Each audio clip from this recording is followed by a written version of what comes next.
오늘 말씀 우리 마태복음 24장 말씀입니다. 마태복음은 5개의 예수님의 담화, 5개의 설교가 이곳에 기록이 되어 있습니다. 중심적으로 예수님의 말씀들을 모아놓은 5개의 그러한 설교의 모음집, 담화들이 있는데 그 산상수훈 마태복음 5장서부터 7장까지의 산상수훈으로 시작해서 마태복음 10장의 제자 파송에 대한 그러한 말씀, 또한 마태복음 13장의 천국 비유에 대한 그러한 말씀, 마태복음 18장의 교회에 대한 그러한 설교, 그리고 마지막에 예루살렘에 예수님 십자가에 달려 죽으시기 전에 종말에 어떠한 일들이 있을 것인지에 대하여서 마태복음 24장과 25장에 예수님께서는 말씀하여 주십니다.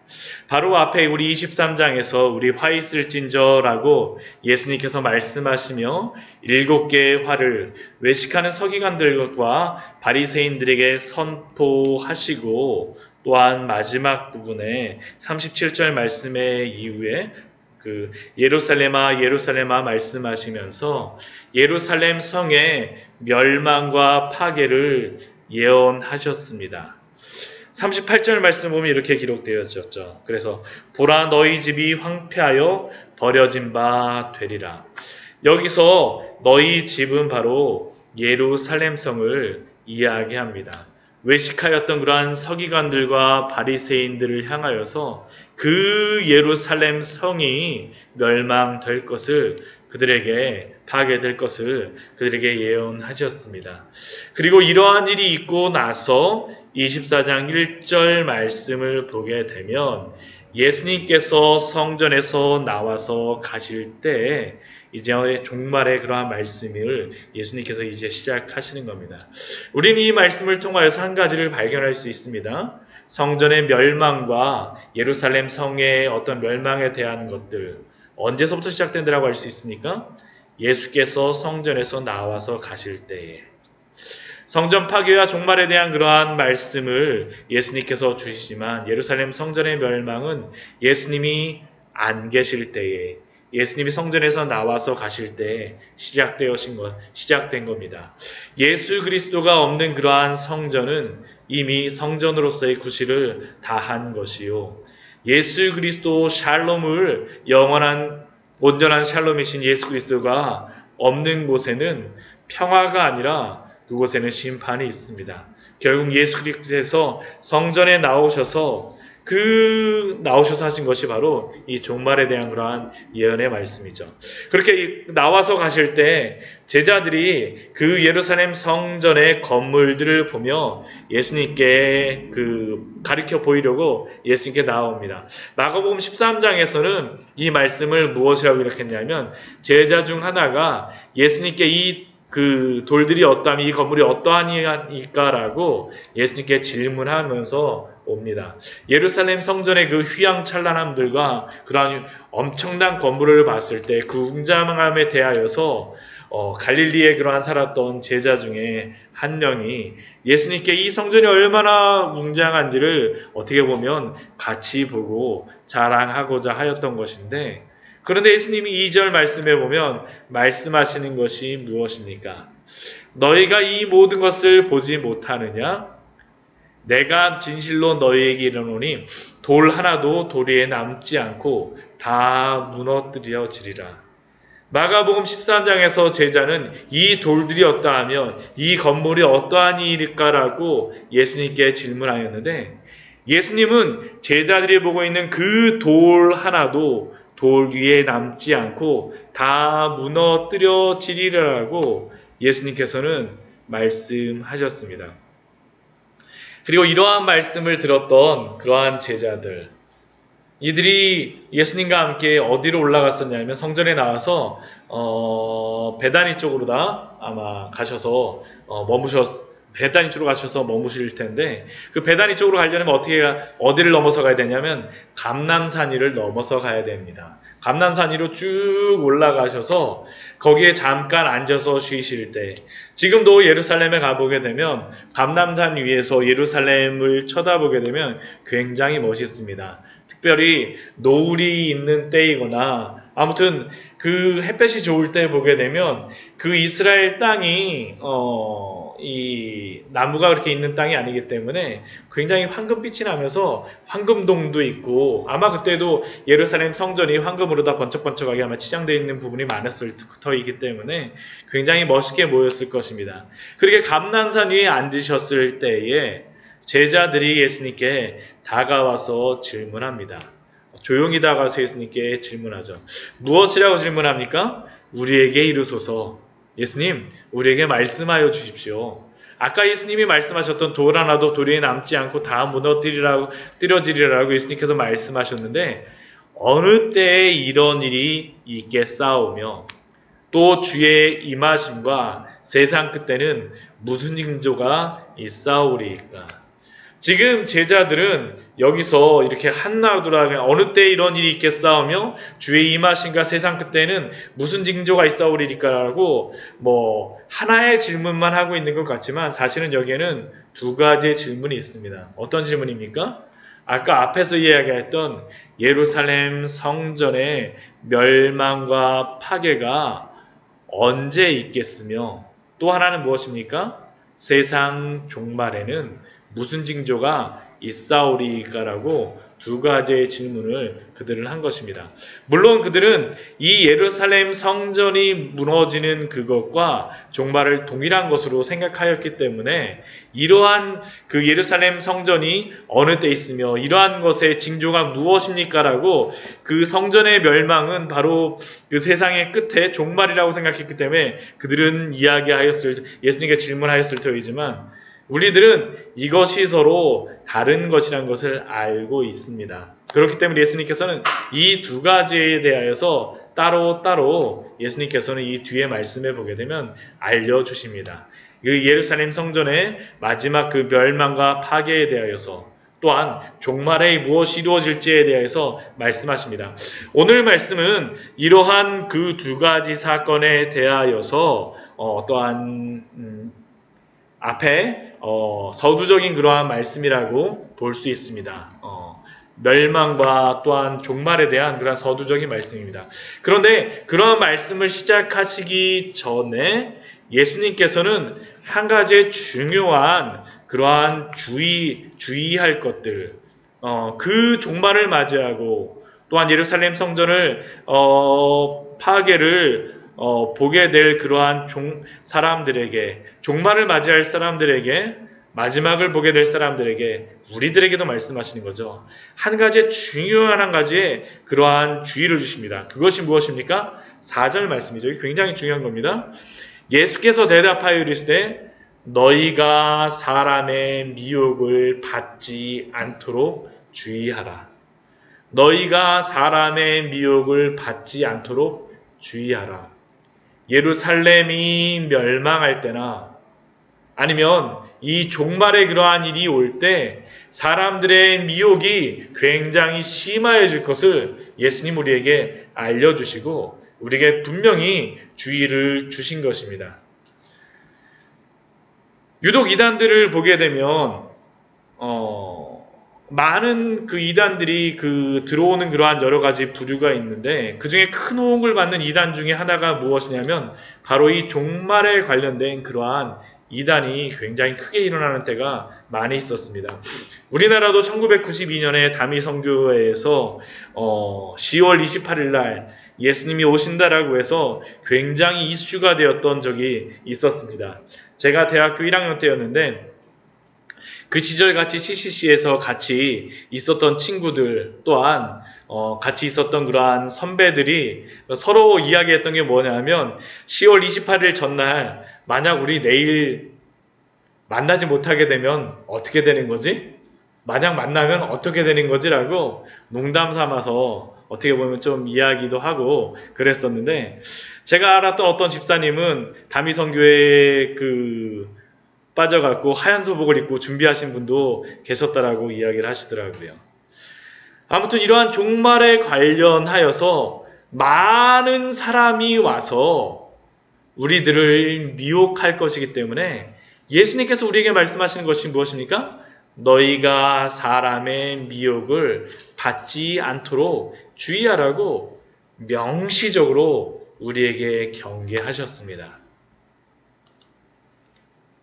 그러면 이러한 미혹들, 사람들이 하는 미혹들이 무엇이 있을까요? 여기 뒤에 보게 되면 그 미혹들에 대해서 한 가지씩 나오고 있습니다. 첫 번째가 무엇입니까? 5절 말씀을 보면 이렇게 예수님께서 말씀하십니다. 많은 사람이 내 이름으로 와서 많은 자들이 예수님의 이름으로 올 것이라는 겁니다. 그리고 나는 그리스도로 하여서 많은 사람을 미혹하리라. 실제로 이러한 일들이 초대교회 시대에도 많이 있었습니다.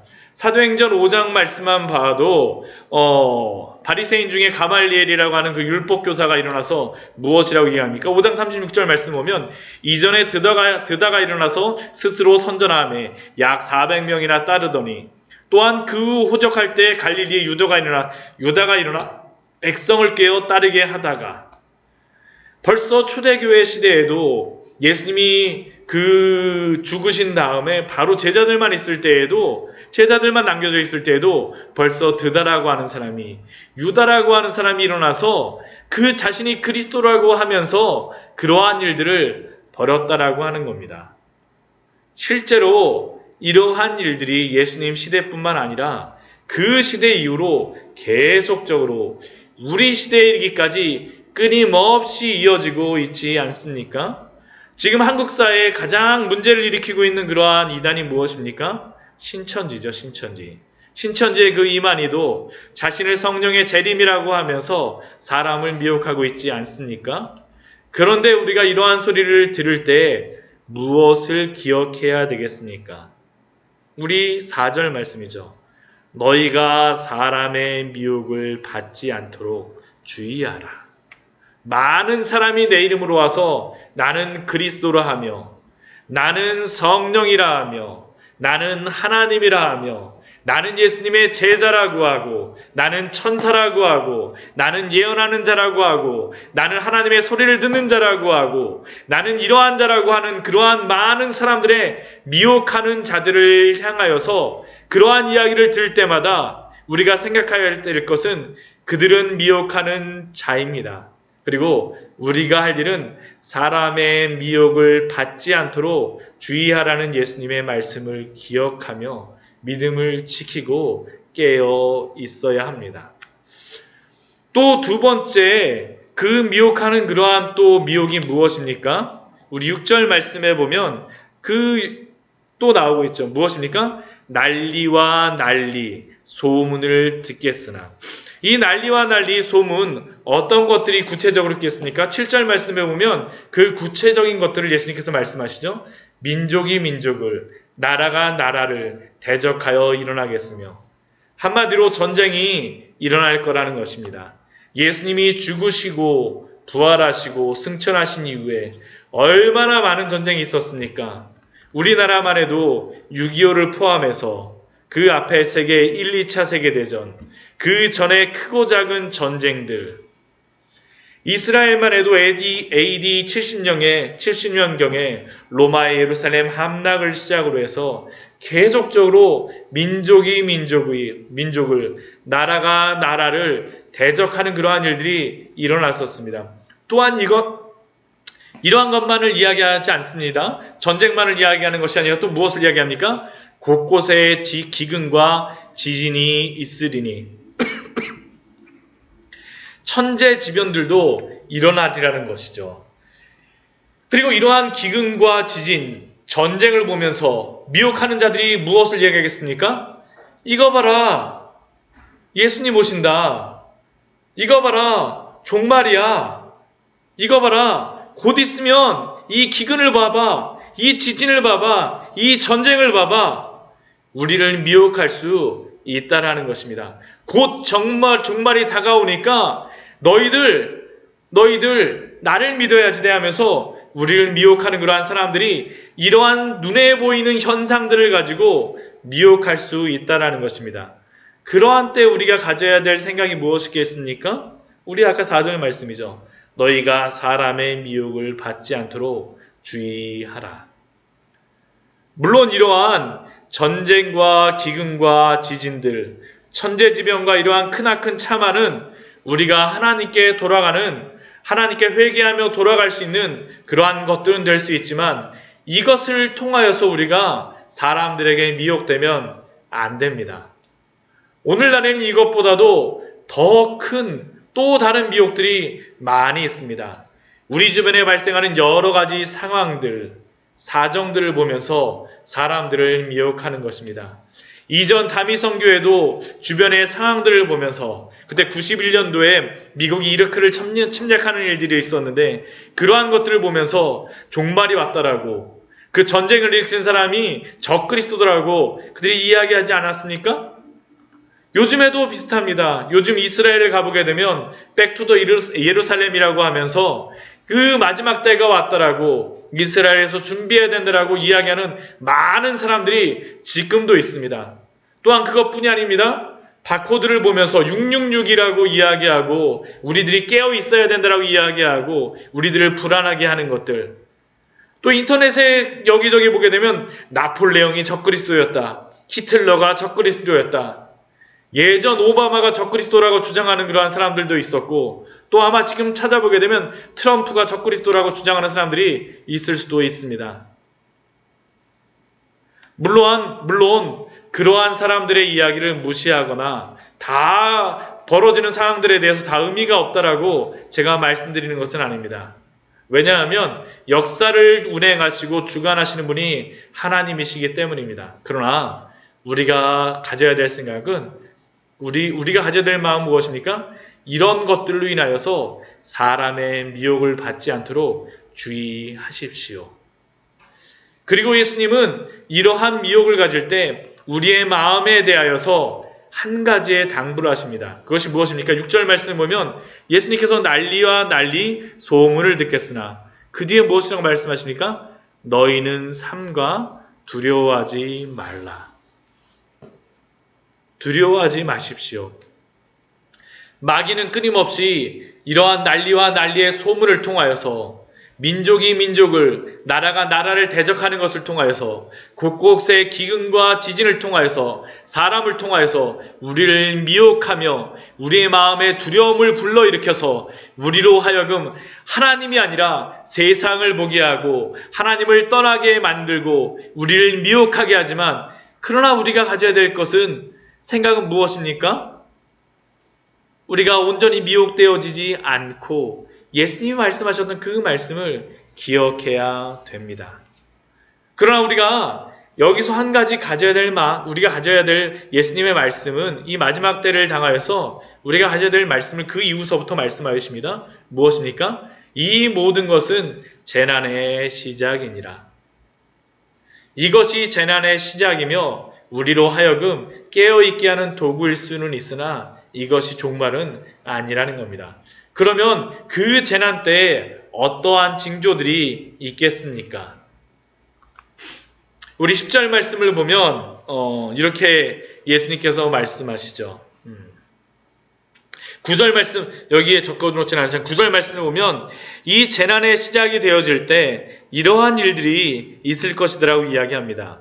그때 사람들이 너희를 환난에 넘겨주겠으며 너희를 죽이리니 너희가 내 이름 때문에 모든 민족에게 미움을 받으리라.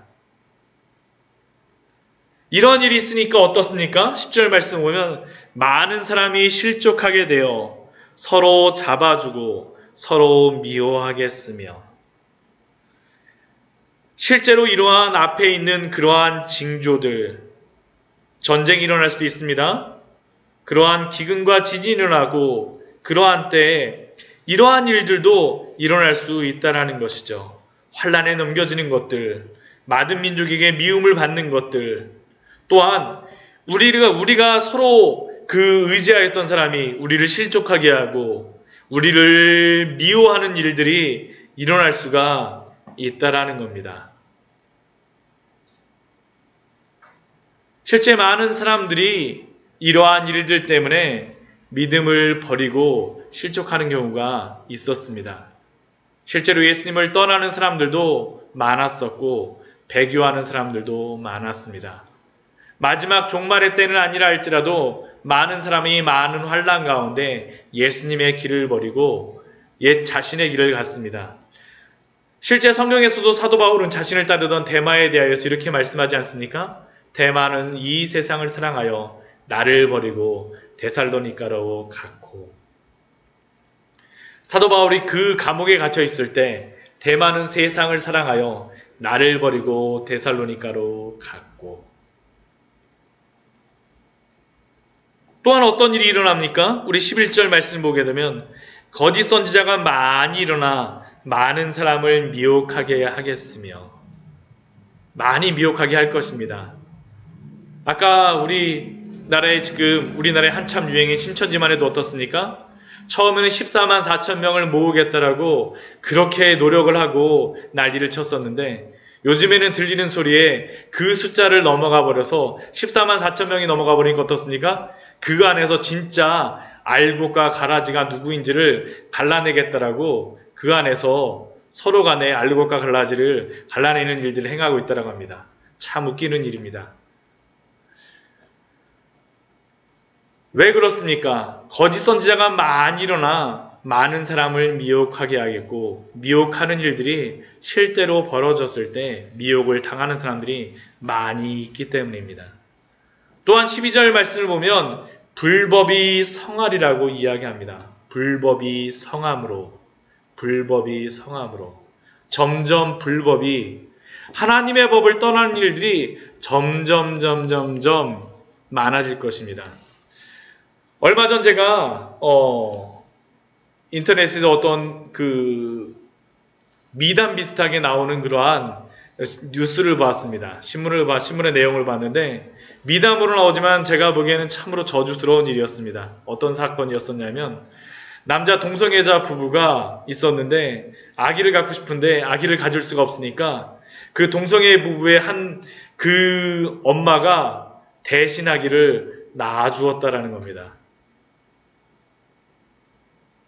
자신의 아들의 잘못에 대하여 잘못을 지적하는 것이 아니라 대신 아기를 낳아주기까지 하는 이 참혹한 죄의 모습들. 단순히 동성애 부분만 아니겠죠. 정직하지 못한 사회, 정직하게 세금을 내며 회사를 운영하면 오히려 바보라는 말을 듣기도 하고, 정직하게 사는 사람이 바보가 되어져 버리는 그러한 이 시대의 부조리함들도 우리 안에서 점점 심해질 수가 있다라는 겁니다. 또한 어떤 일이 있습니까? 사랑이 식어지리라. 많은 사람의 사랑이 식어지리라. 점점 종말이 다가올수록, 마지막 때가 다가올수록 사랑이 식어질 것입니다. 이것은 현재 시대가 이렇죠. 포스트 모더니즘 사회로 오면서 사람들은 더 이상 자기 부인과 같은 그러한 성경의 진리는 구시대의 오류라고 생각하고, 오히려 자신을 더 잘 표현하고 자기를 사랑하고 나타내는 것을 옳은 것이라고 말합니다. 그러나 이러한 시대 속에서 사랑이 있을 곳은 없습니다. 오직 자기 사랑을 나타내는 이기적인 외침들과 나만 하는 그러한 소리만이 이곳저곳에 넘치게 되어지고, 사실은 교회 안에서도 이러한 일이 점점 넘치고 있습니다. 이것이 바로 예수님이 오실 날이 점점 가까워질수록 일어날 그러한 일들과 현상들입니다. 아까 예수님께서는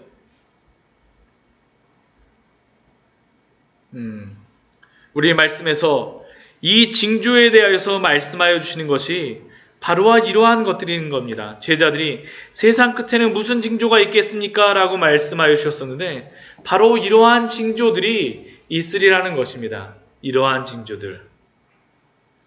예수님이 오실 날이 점점 가까울수록 일어날 일들과 현상들과 징조들입니다. 그러면 이러한 때에 사람의 미혹을 받기 쉽고 실족하기 쉽고 서로 미워하며 거짓 선지자들이 막 곳곳에 흥황하며 불법이 성행하고 사랑이 식어지는 이때 우리 믿음의 성도들은 어떻게 해야 되겠습니까?